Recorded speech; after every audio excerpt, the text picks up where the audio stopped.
Si pour vous, une pièce de 50 francs CFA ne vous permettrait même pas de vous déplacer, sachez qu'en République du Congo, une légende raconte que ce montant serait suffisant pour lancer un sort, nuire, rendre ou trouver justice. Ce fameux sort est baptisé Mbassou.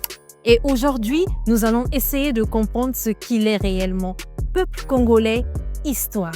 Avant que nous ne commencions l'histoire, il nous est important de préciser que le Mbassou est perçu sous deux aspects. Notamment l'aspect scientifique qu'il explique comme une infection de la peau, nécessitant l'aspect médical, et l'aspect spirituel qui puise son origine dans les croyances anciennes. Scientifiquement, le Mbassou est connu sous le nom d'ulcère de Buruli.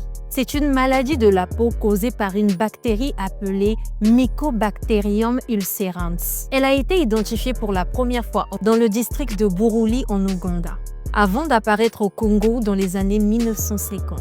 Longtemps ignorée, cette maladie est aujourd'hui qualifiée par l'Organisation mondiale de la santé comme l'une des maladies tropicales négligées. Cependant, dans les croyances congolaises, le Mbassou n'a rien d'une maladie ordinaire. Il est souvent vu comme une malédiction ou une punition spirituelle envoyée par les ancêtres ou les sorciers. Pour beaucoup, il frappe les voleurs, les adultères ou les personnes jalousées. Une légende raconte même qu'à Brazzaville, vers Texaco-la-Tchémé, un certain monsieur serait capable de vendre la poudre du Mbassou pour la somme symbolique de 50 francs CFA.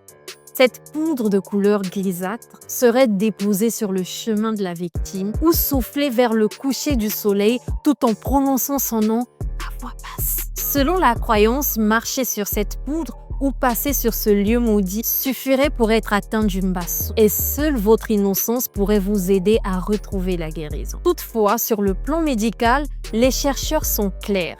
Le Mbassou n'a aucun lien avec la sorcellerie. La maladie se transmet par contact direct avec des eaux contaminées, comme les marécages, les étangs ou les eaux stagnantes. Lorsque la peau présente une petite blessure, une coupure ou une gerçure, la bactérie peut y pénétrer. L'infection commence généralement par une petite bosse indolore que l'on prend généralement à tort pour une piqûre d'insecte. Mais avec le temps, cette bosse grossit, s'ouvre et devient une plaie profonde qui ronge la peau, les muscles et même parfois les os, causant de graves déformations. Autrefois, les malades étaient uniquement soignés par chirurgie. On retirait les parties touchées avant de faire des greffes de peau. Mais aujourd'hui, grâce aux avancées médicales, il existe un traitement antibiotique efficace. Pris à temps, il permet d'éviter les complications et de guérir sans opération. Concernant la prévention, les